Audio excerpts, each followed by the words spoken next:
Hi everyone, welcome to this week's webinar on assertiveness. My name is Nigel Pollack. Can you please just say hello in the chat? You might even want to acknowledge the country that you're sitting on if you like to acknowledge country, just so that I know that you can hear me okay. Great, we are live. So I would like to pay my respects to the elders and the ancestors of the lands, the waters, and the skies upon which we each find ourselves today.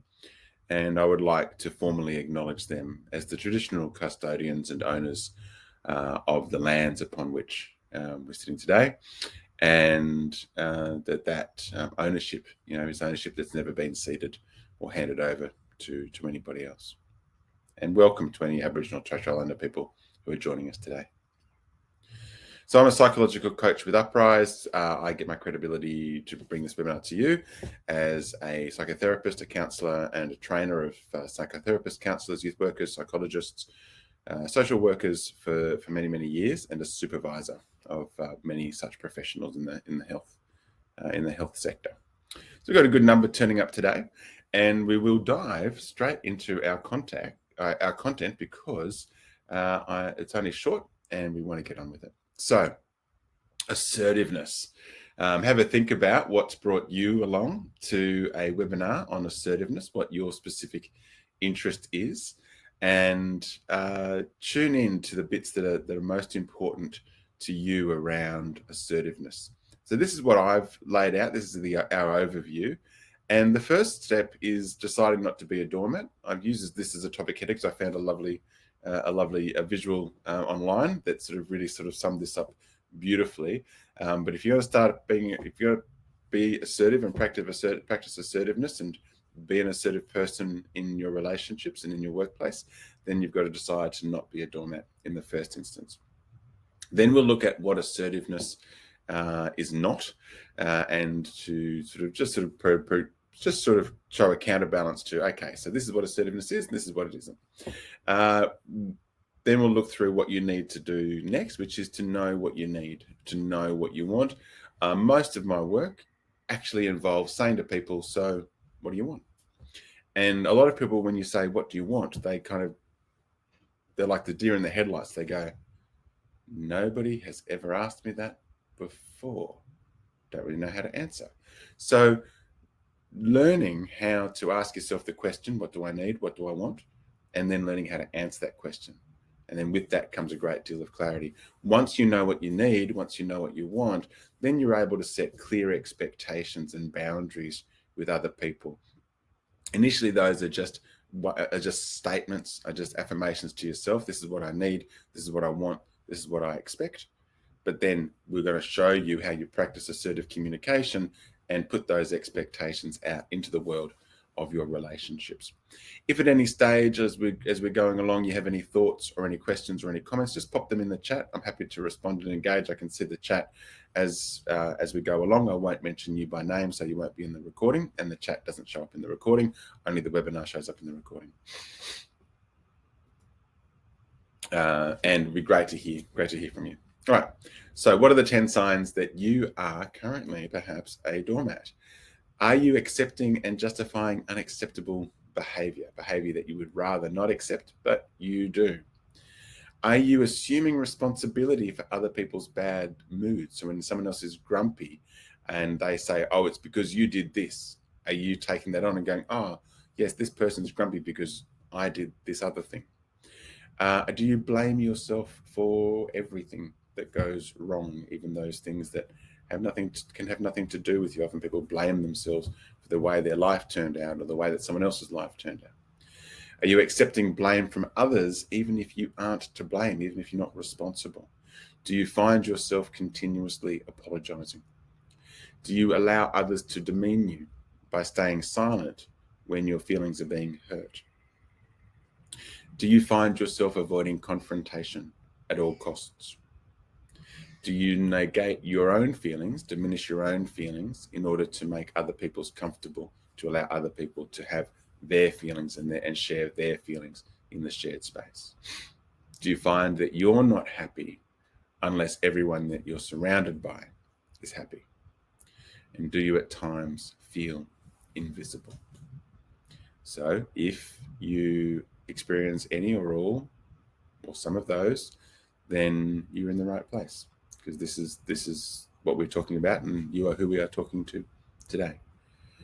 Understanding assertiveness is about understanding where it sits on a spectrum between an aggressive response to meeting your own needs to a passive acceptance and prioritizing of other needs above your own. As you can see from the Venn diagram, there's a sweet spot in the middle that both takes into account your needs, your wants, and what the other person needs, what they want. And assertiveness is where you negotiate your boundaries in between one another in a way that is hopefully mutually satisfying. So let's look at what assertiveness is not. Being assertive is not about being passive. Being assertive is not about being aggressive. Being assertive is not about being passive aggressive. You might have heard that term. And it's certainly not about being manipulative. But these four mechanisms are the mechanisms that people normally try in order to get their needs met when they're not able to be assertive, when they don't know how to be assertive. Passive means that you're giving in to other people's preferences. And in doing so, you're ignoring your own wants and needs. You justify it by saying that the other person is needier than you, that they're worse off than you, that you're stronger than them, then you can take more than them, that you're not as important as them, they're more important than you. And so it's essentially a form of sacrifice. I will sacrifice what I want and I will sacrifice what I need so that you can get what you want and you can get what you need. Being aggressive is literally the opposite. Rather than prioritizing other people's needs over your own, you're prioritizing your own wants and needs over the needs of others, and you are forcing others to do so. You are somehow using your power over other people to get them to give you what you want and what you need. And it can take many forms. The most common that we're aware of is the raised voice. Raising a voice, getting angry, then getting to shouting, then getting to stomping, stamping, moving in a physical way, sticking one's chest out, banging a table. I was going to do it, but thought it might not come through so well. Banging a table. Then people sort of escalate to throwing objects. You'll see people throw objects, and people, when someone's really aggressive and they're really wanting to force you to do what they want or stop you from doing what you're doing to them, people will even get spit and want to spit out at you. That's all kind of that aggressive emotion. Very much about anger. Anger is not negative. Aggression isn't necessarily negative. There are times and places when all emotions and all extremes of emotions are completely appropriate, but it's all about what's appropriate in any given circumstance in which you find yourself, what's necessary. And at the end of the day, what we're looking for in this webinar and in all of the work that I do, I'm helping people to figure out what's most effective in any given circumstance for them. And very often aggression and anger is not the most effective way of getting your needs met, and it's certainly not going to get anybody else's needs met. So passive aggressive, it's a bit in between, where you try to conceal your own hurts and frustrations. You try to be passive. It's kind of like you're pretending to be passive, but inside you've got this anger and resentment building, and it doesn't go anywhere because you don't express it. So you find some other underhanded way to act out your aggression. You might, sorry, I don't know why I've got spitting in the brain, but the classic passive aggressive is when you're in the, this is horrible. I don't know why I didn't think of an example earlier. Anyway, this is the one that's come to mind. You're in the restaurant and you've said, look, this isn't cooked very well, or, it's not very nice. And you send it back to the kitchen and the chef spits in your food, right? So that's total passive aggressive. The chef's like, sure, I'll give you what you want. But then he or her acts out their aggression by sort of spitting in the food. So that's classic kind of passive aggressive. I wish I had another example for sort of a more kind of local in the house one, but it's when you say, yes, dear, to your wife, and then later on in the day, you find another way of getting back to you find another way of getting back at her for what she's done. You sort of refuse to do something, or you just, forget to do something that was really important to your partner because actually you're angry at them about something that they've done before. Or you might sort of slip in a snide comment, or you might make some underhanded comment about something from the past that you know is hurtful to your partner. Parents absolutely with their children, and children with their parents. Like if a child has a domineering parent, then they can be very passive aggressive towards that parent. They say, oh yes, dad, no worries, dad, and then they find a way of sneakily getting back at dad for the way that he's controlled them, for example. Okay, manipulative. We can all be tempted to do this, and I think we probably all fall at different times. I've just frozen. I don't know why. Okay, I've come back. We can all do all of these at different times. So don't think that this is those people over there. This is all about all of us, because they're actually choices that we have, and choices that I'm sure that all of us have made at different times because we've felt powerless or we've felt powerful. And it's sometimes these ways feel like the easiest and the quickest way. They're the most emotionally reactive way to get what we want and need. Manipulating is about trying to get other people to feel sorry for you.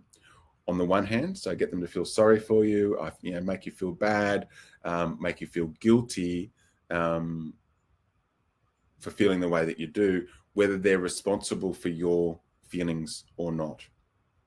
So when someone feels sorry for you, then they'll make allowances for you. They might give you what you want. They might give you what you need.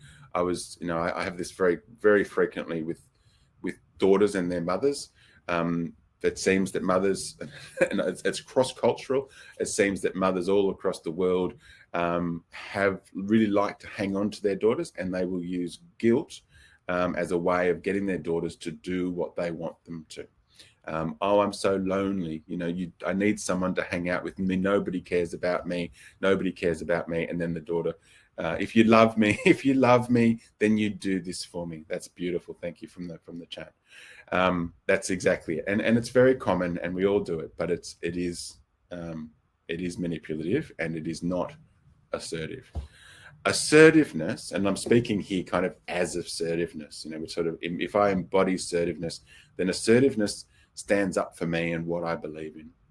Assertiveness communicates my wants and needs in a straightforward manner, and it provides the opportunity for open and respectful dialogue with whomever is in my orbit. What do they call it? The social atom. So I've got a social atom where I'm kind of in the center of my social atom, and there's people around me. But when I'm being assertive, I'm going, well, I've got wants and needs, and I fully appreciate. I love the phrase, I'm open to the otherness of the other. I fully appreciate that you too have wants and needs. So we need to talk about this. We need to talk about it in a clear and effective way that allows us to remain respectful and sharing with one another, but also to get our respective needs met. It gives everyone an equal opportunity to personally express themselves. And when I practice assertiveness, it increases my personal confidence and self-esteem. So, what do you need and what do you want? In order to assertively ask for what you want and need, you have to be willing to give yourself permission. And that's a whole kind of little journey in itself for many people. A lot of people grow up and they don't have the sense from their childhood that they are allowed to have needs, that they're allowed to have wants. If you had a parent or a sibling who had a lot of needs, alcoholic parents, parents who were really stressed, parents struggling with mental health issues, often the child goes, oh, I've got needs over here and I really wish you could meet my needs, but you can't. And in order to cope, what I do as a child is I go, all right, well, I'll switch my needs off and I'll attend to your needs That way, at least one of us gets our needs met, and I've still got a parent. Win-win. But then that person grows up and they don't have a sense of wanting or needing anything. Their default position is, what do you need and I'll do it for you. So you need to give yourself permission. You need to give yourself permission to have wants and needs, to know what you want and need, to ask for what you want and need, to say no to requests or for demands from other people that you know you can't meet or that you know you don't want to meet. You need to give yourself permission to change your mind. I often hear people say, well, I've already said that I'm going to, so I kind of have to now. Well, no, you don't. You're allowed to change your mind. Everybody's allowed to change their mind. And if it doesn't work for you, then you're allowed to say, this doesn't work for me. You need to give yourself permission to make mistakes and not be perfect. You need to figure out what your values and beliefs are and give yourself permission to live in accordance with those values and beliefs. We know that if you want to find happiness in this life, figure out what your values and beliefs are. And I'm talking about needs and wants and values and beliefs, and they're not that different. But your values and beliefs tend to go a bit deeper, they're kind of a bit more philosophical and foundational, and they generate, I know what I need and what I want because I know what I value, what's important to me in this life, and what I believe about what life is and what my reality is. And if I give myself permission to live in alignment with that, well, that's the pathway to authenticity. By definition, living an authentic life is living in alignment with my values and beliefs. You need to give yourself permission to determine your own priorities, figure out for yourself what's important for you. And you need to give yourself the time and space to practice self-care so that you can be okay within yourself. You can have the inner resilience and the inner strength and the inner quiet to be clear about what it is that you need and want, and then to be able to find a way to communicate that to other people. So, back to you. Do you know what you want? Do you know what you need? Do you know what your values are? Do you know what your beliefs are? And do you know what the consequences are for you and for others if you don't get your needs met, if you don't get what you want? There's a question in the chat. Does this help in recovering from parents who have always said that they know what's best for you? Absolutely.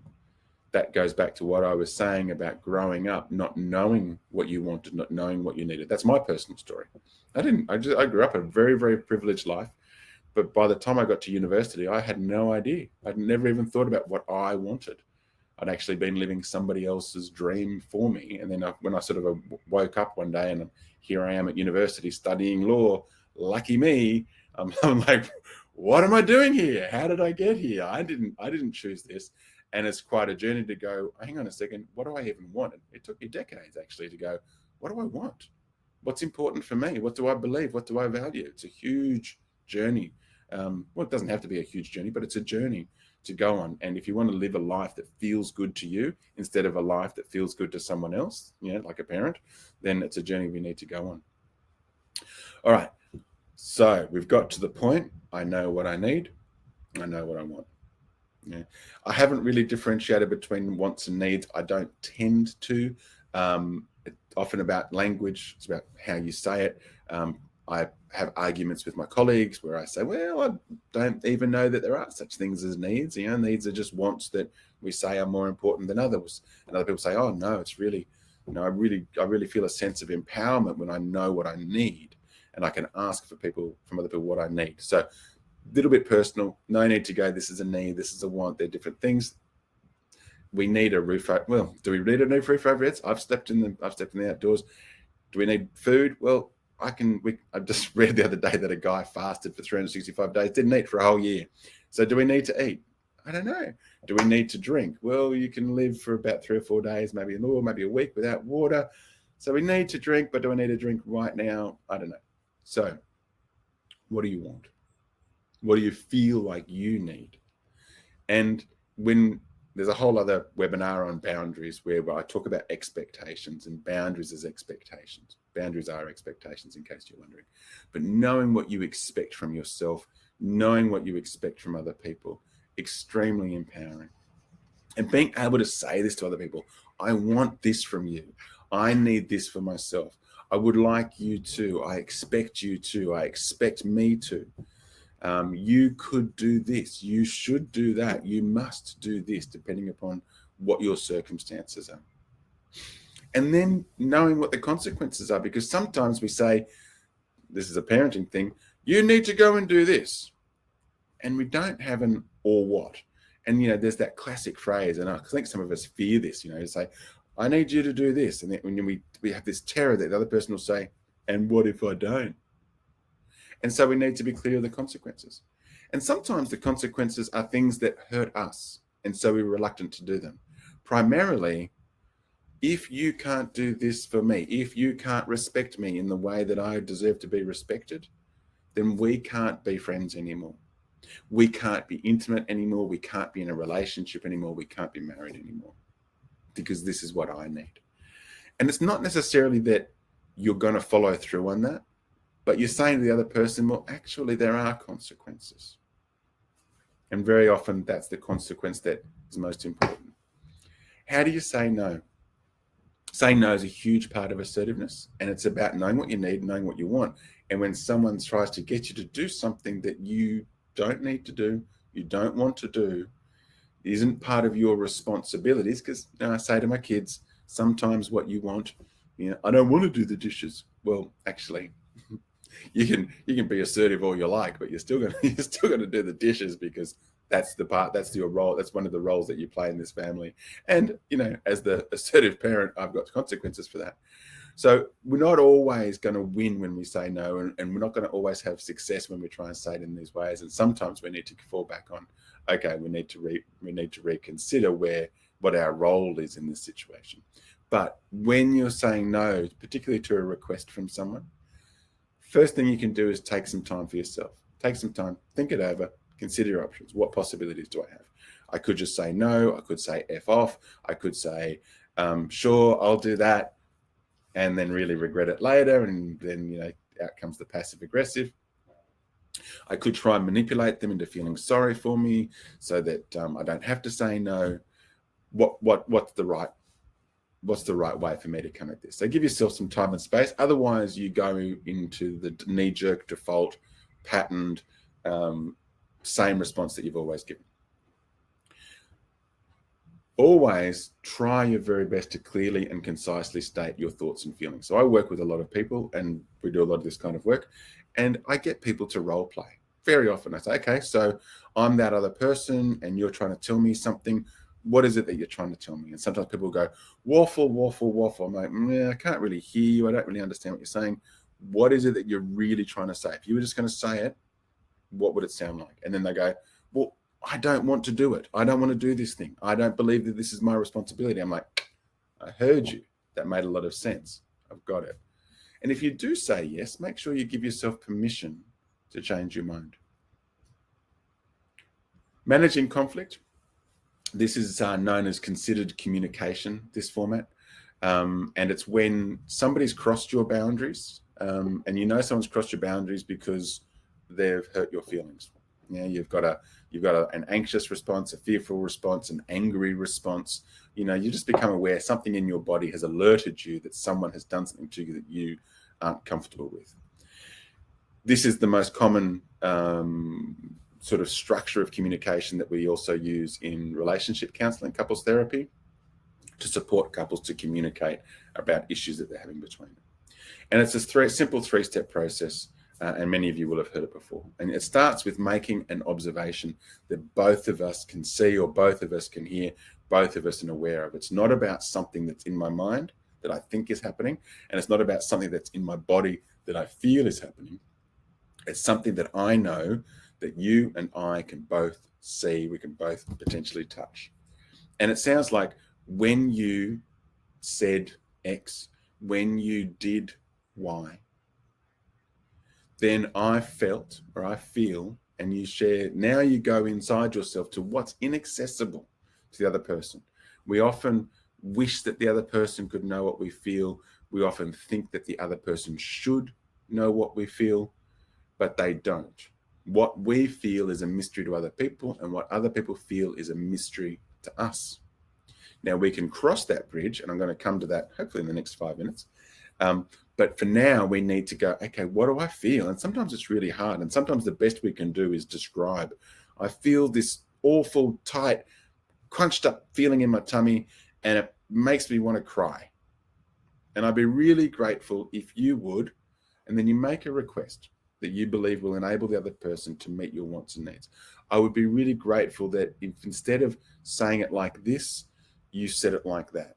Or if you, instead of sort of surprising me with, oh, now we're going to do this today, if you would give me some notice so I know what's happening. I was just thinking of my son there. My son, like, he freaks out. It's like, okay, we're going to the beach today. He's like, nobody told me we're going to the beach. So he needs to say, when you surprise me with news that we're going somewhere, I feel distressed and disorganized and like I don't know what's happening. I would be really grateful if you would give me advance notice of the things that we're going to do so that I can prepare myself for doing those things. Ultimately, be prepared to do what's necessary. And we might be finishing the webinar here. I might race through the last few slides because they're kind of fun. I'd already taken a whole bunch out, but clearly this was enough. At the end of the day, these are the 3 things that all of us come down to when faced with conflictual situations. And it is part of being assertive, all of these. If we don't like something that's happening to us, if we are feeling disrespected, if we are feeling overwhelmed, if we are feeling done unto by somebody else, if we are feeling taken advantage of, and we have expressed ourselves very clearly, then we have 3 options. 1, we avoid the situation and we escape. So when one partner flees their violent relationship, that's an option that they've got to be able to consider. And we all go, yeah, of course you've got to get out of that relationship. Option number 2 is you escalate. Yeah, you're willing to escalate the conflict. So my partner, who's probably just outside there somewhere, able to listen to me right now, she loves conflict. I'm conflict avoidant. So she loves conflict. So in order to be able to be assertive in relationship to her, I need to be able to come up to her level of intensity in conflict. They often talk about this culturally, you know, the difference between I don't want sort of a New Zealander say, you know, hey, everything's chilled in New Zealand, and an Italian, and Italians love to shout and they love to wave their hands around, and it's a total mismatch in energy when it comes to talking about something. So for an Italian to talk about something, it's really loud and it's full of gestures and it gets really in your face. They don't mind a bit of spitting in the face to bring it back to the spit thing. But for a New Zealander, it's like, hey, bro, take a chill pill. And so we need to be willing sometimes to escalate that conflict. And sometimes we need to be invited a higher authority to intervene. That's the manager, the HR department, the police, WorkSafe, the courts, wherever it might be. All of us, sometimes we can't manage it ourselves. Assertiveness is enough. And part of being assertive is doing whatever it is that we need to do to make things happen. All right. That's all we've got time for. The next bit was going to be about the fact that the other way of looking at this Venn diagram is that between you and me, there is us. And us is about where we're assertive. It's about active listening. It's about empathy. It's about hearing the other person.